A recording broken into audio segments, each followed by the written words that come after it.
সদ্গুরু বৈষ্ণব, আমি প্রথমে সবার জন্য আমার ভক্তিপূর্ণ প্রণাম নিবেদন করছি।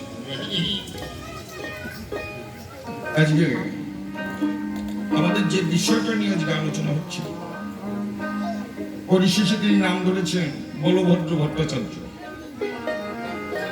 ঝাড়খণ্ডের পথে মহাপ্রভুর সাথে তার যে আলোচনাটা হয়েছিল, সেই আলোচনাটাই দেখেছি আমি চিন্তা করে, তার দ্বারা বলভদ্র ভট্টাচার্যের ভূমিকা রক্ষা হতে পারে, কিন্তু আমার মতো পাপীর দ্বারা মহাপ্রভুর ভূমিকা কখনো রক্ষা করা সম্ভব না। উনি আমাকে গৌরাঙ্গ মহাপ্রভু বলেছে, কিন্তু আমি গৌরাঙ্গ মহাপ্রভু নয়। গৌরাঙ্গ মহাপ্রভু নিজে বলেছে, বৈষ্ণব ভাব ছিল মনে সাল, ত্রিনাদপি শ্লোকেতেই বলে গেছি। একজন মানুষকে বৈষ্ণব হতে হলে তার কিছুটা গুণাবলী থাকতে হবে। প্রথমে বলেছি ত্রিনাদপি শুনেছেন তরুণের সহিষ্ণু আমানীন মানবে না কীর্তনীয় শোনা, তৃণের থেকে নিচু হও, বৃক্ষের মতো সহিষ্ণু হও, যার মান নাই তাকে মান দাও, সদা সর্বদা প্রভুর গুণাগুণ করো। কিন্তু চিন্তা করে বসে বসে ভাবি, তার এই একটা গুণ তো আমার মধ্যে, তাই অন্তরে জেগেছে ভাবো মহাপ্রভু যেখানে বাস করে, মহাপ্রভুকে সেই আসন দিয়ে আমি শুধু ভূমিকে রক্ষা করার চেষ্টা করি। আমরা সবাই জানি শিবাশ্ব আঙিনার মাঝে বনফুলের মালা গলে সোনার গৌর নাচিয়া বেড়ায়। এই পথটা তো সবাই জানে, তবে কথার ভিতরে একটু কেমন জানি লেগে যায়। শিবাশ্ব আঙিনার মাঝে বনফুলের মালা গলে সোনার গৌর নাচিয়া বেড়ায়। টেন্স তিন প্রকার, past tense, present tense, future tense. পূর্বে যা ঘটেছিল তাকে বলা হয় পাস্ট টেন্স, আর বর্তমানে যা ঘটছে প্রেজেন্ট, ভবিষ্যতে যা হবে ফিউচার। তাহলে এখানে লিখলেন শ্রীবাস আঙিনার মাঝে বনফুলের মালা গলে সোনার গৌর নাচিয়া বেড়ায়। তাহলে এখনো বেড়ায়, তাই তো প্রেজেন্টে দিয়ে দাঁড়ায়, কিন্তু শিবাস তো নাই, মহাপ্রভু এখন নেচে বেড়ায় কিভাবে? পদকর্তা লিখলেন শ্রীবাসকে শ্রীবাস, শ্রী শব্দের সুন্দর, আর প্রভু যেখানে বাস করে, যার হৃদয় মন্দিরটা খুব সুন্দর হয়, আমার গৌরাঙ্গ মহাপ্রভু এখনো ভক্তগণের সঙ্গে করে সেখানে নৃত্য করে। প্রত্যেকটা ভক্তকে আমি গৌরাঙ্গ মহাপ্রভু জ্ঞানে করে আমি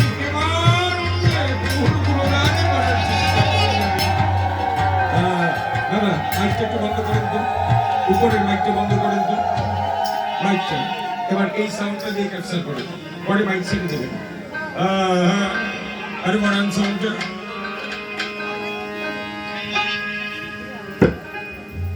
এবার একটা গান করে আর কয়েকটা প্রশ্নের জবাব দেওয়ার চেষ্টা করি, তাই এবার মাইকটা আস্তে করে ছাড়েন, মানে বক্সের থেকে মাইকের সাউন্ডটা যেন বেশি না হয়। ওরে দি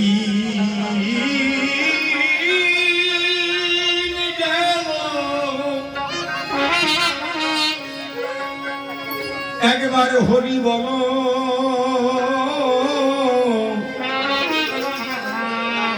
ও মোনা, ও মোনা ভাইয়া রে,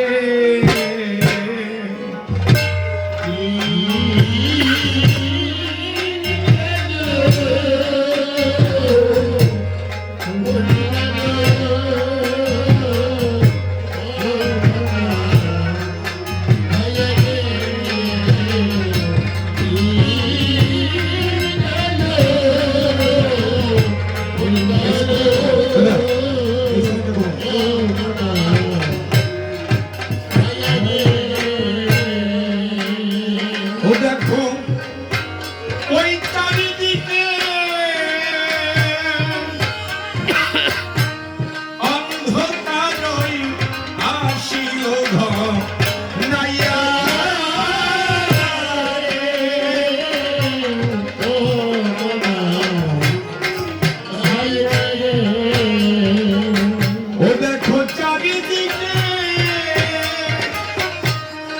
অন্ধকারই আসিল নাইয়া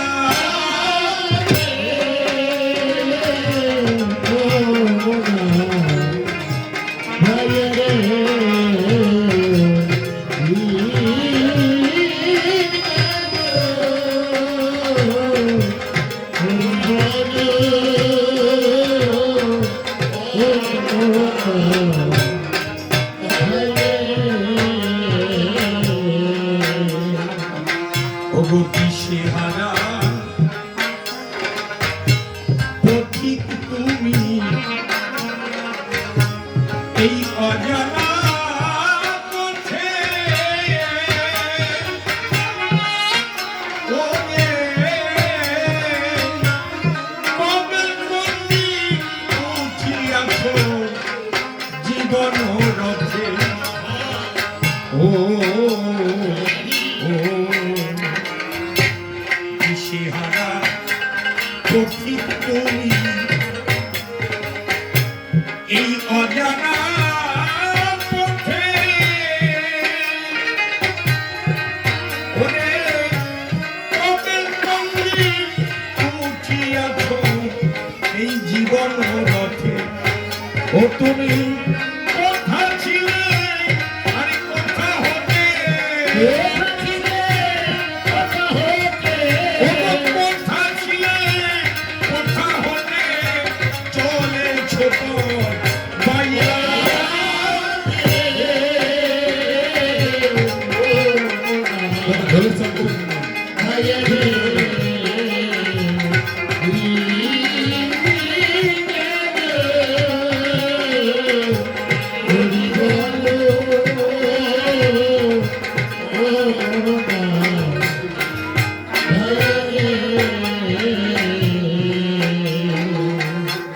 এই রঙ্গমঞ্চে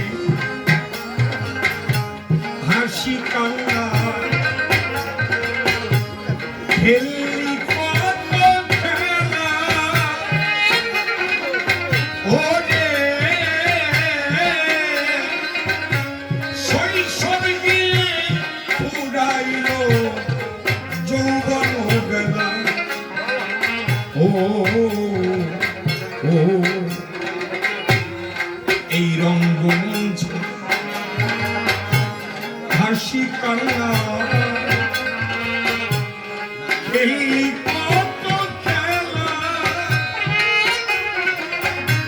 শৈশব গিয়ে উড়াইল যৌবন বেলা ওই এখন খালি হাতে যাবার বেলা খালি হাতে যাবার বেলা রয়েছ রাইয়া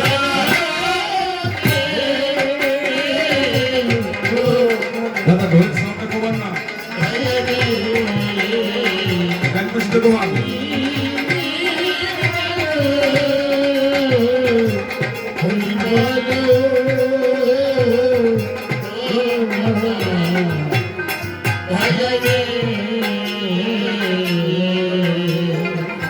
মুসেশ্বরী নরনারী আমরা যারা মায়াময় সংসার এই সংসার নিয়ে প্রতিনিয়ত খেলা করি আলোক উজ্জ্বল রঙ্গমঞ্চে অভিনয়টা যেমন সংসারটাও ঠিকঠাক দেখবেন আগেকার ছেলে মেয়ে যারা পুতুল খেলায় ব্যস্ত থাকতো এখন কিন্তু আর এই পুতুল খেলাটা নেই পুতুল খেলাটা উঠে গেছে কিন্তু পুতুল খেলা একটা তাৎপর্য ছিল মাটি দিয়ে দুটো পুতুল তৈরি করতো একটাকে ছেলে সাজাতো আর একটাকে মেয়ে সাজাতো এটি থামতো না এই পুতুলের সঙ্গে আবার এই পুতুলের বিয়ে দিত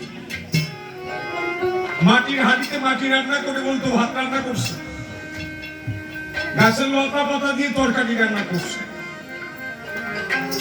এই খেলা করে বেলা কেটে দিত ঝর্ণা নামে ছিল একটা মেয়ে সকালবেলা খেয়ে পুতুল খেলতে বসে গেছে পুতুল খেলতে খেলতে কখন যে পূর্ব আকাশের বেলা পশ্চিম দিকে চলে যাচ্ছে খেলার মতো তাই সময়ের দিকে তার জ্ঞান নাই বেলা যখন বয়ে যাবে ঘর থেকে বাবা ডাক দেয়, ও ঝর্ণা, ঝর্ণা রে, মানে ঘরে আয়, বেলা তো বয়ে যায়। খেলায় তো নিতে আছি ভাই, বাবার এই ডাকটা শুনতে পারি না। যখন ঘনিয়ে গেছে আধা, বাবা ভাবে এবার মেয়েটা তো ঘরে এলো না, আবার ডাক দিয়েছে, ও ঝর্ণা ঘরে আয়। মেয়েটা এই ডাকটা শুনে যখন আধার ঘনিয়ে গেছে, বাবা অন্তরে চিন্তা করে মেয়েটা তো ঘরে এলো না, আবার ধমক দিয়েছে, এই ঝর্ণা ঘরে আয়। মেয়েটা যখন ধমক দিল, মেয়েটা ধমক শোনা মাত্র বাবা মেয়েটার ভুল ভেঙে গেল। বাবা যে আমাকে ডাকলো, এখন পিছনের দিকে তাকায়, দেখতে পারে খেলা যখন শুরু করেছিল তখন বেলা ছিল, এখন আর বেলা নেই। এইবার মেয়েটা ভাবছে, না জানি বাবা আমাকে কতবার ডেকেছে, কিন্তু খেলায় মেতে আসি, তাই তাইতে শুনতে পারি না। এইবার যদি ঘরে ফিরে না যায়, বাবা এসে আমাকে মারতে মারতে ঘরে নিয়ে যাবে। ওই মেয়েটা করবো কি, বাবার ভয়ে দৌড় দিয়ে ঘরে চলে গেছে। মেয়েটা তো ঘরে চলে গেছে, কিন্তু মেয়েটার যে খেলার পুতুলগুলো গোসাই ঘরে নিয়ে যাওয়ার আর সময় পায়নি। সাধক কবি এখানে লিখে বললেন, প্রকাশ করি, আমরা যারা মায়াময় সংসারী, সংসার নিয়ে ছেলে মেয়ে নিয়ে পুতুল খেলা করি। ছেলেকে বড় করতে হবে, চাকরি দিতে হবে, মেয়েকে বড় করতে হবে, বিয়ে দিতে হবে, স্ত্রীকে ভালো ভালো জিনিস কিনে দিতে হবে। এই সংসার নিয়ে খেলা করতে করতে কখন যে আয়ু বেলাটা আস্তে আস্তে ডুবে এসেছে, আমরা কখনোই এটা ভাবি না। বিশ্বপিতা ভগবান যিনি একবার ডাক দিয়ে বলে দিয়েছেন, তিনি ইশারা দিয়ে, মাথার চুল ছাটা হয়ে গেছে, আর এই সংসার নামে খেলা খেলিস, আমার পথে আয়। বিশ্বপিতার ডাকটা শুনতে পারি না। এরপরে হাতের শক্তি চলে গেল, পায়ের শক্তি কমে গেল, চোখের শক্তি নিভে, তখন এই সংসার খেলাটা বন্ধ করতে পারি না। এই কথা দেখানি ভেবে একদিন বিশ্বপিতা ভগবান সবাইকে শেষবারের মতো একটা ডাক দিয়ে দেবে। যেদিন সেই ডাক এসে যাবে, সেই দিন এই পুতুল গোছানোর সময় পাওয়া যাবে না, ছেলে মেয়ে আর গোছানো থাকবে না, যে যেখানে পড়ে যাবে সেখানেই থাকবে। একাই এসেছো হবে, একা চলে যেতে হবে। তাই আমার কথা ভাবো, এখনো সাধুগুরু বৈষ্ণবের পায় সকলে কিছু দিয়ে সময় ভগবানের যাত্রা করো।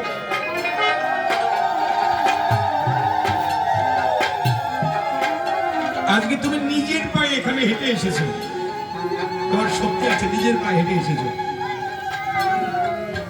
এমন একটা দিন আসবে যখন চার বেহারার পালকিতে করে তোমাকে নদীর পাড়ে দিয়ে আসবে, তোমাকে বিদায় জানাইয়ে সবাই চলে আসবে। নদীর পাড়ে তোমাকে একা থাকতে হবে, কবরে তোমাকে একা থাকতে হবে।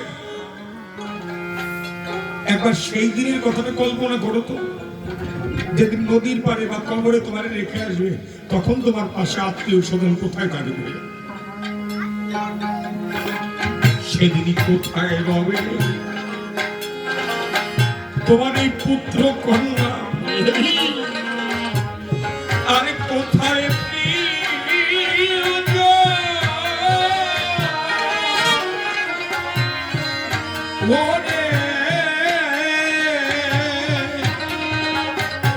শেষের দিনে কেউ কারো নয়, মুদিলে নয়,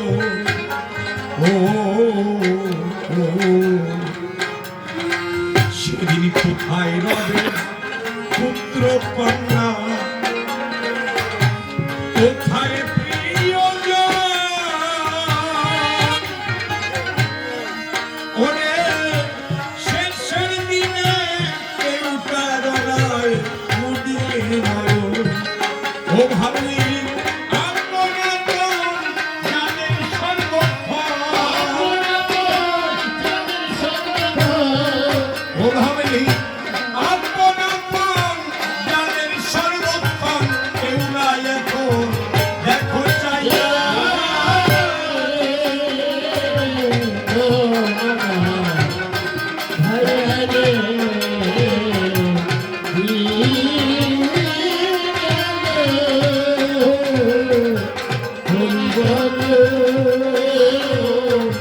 ওম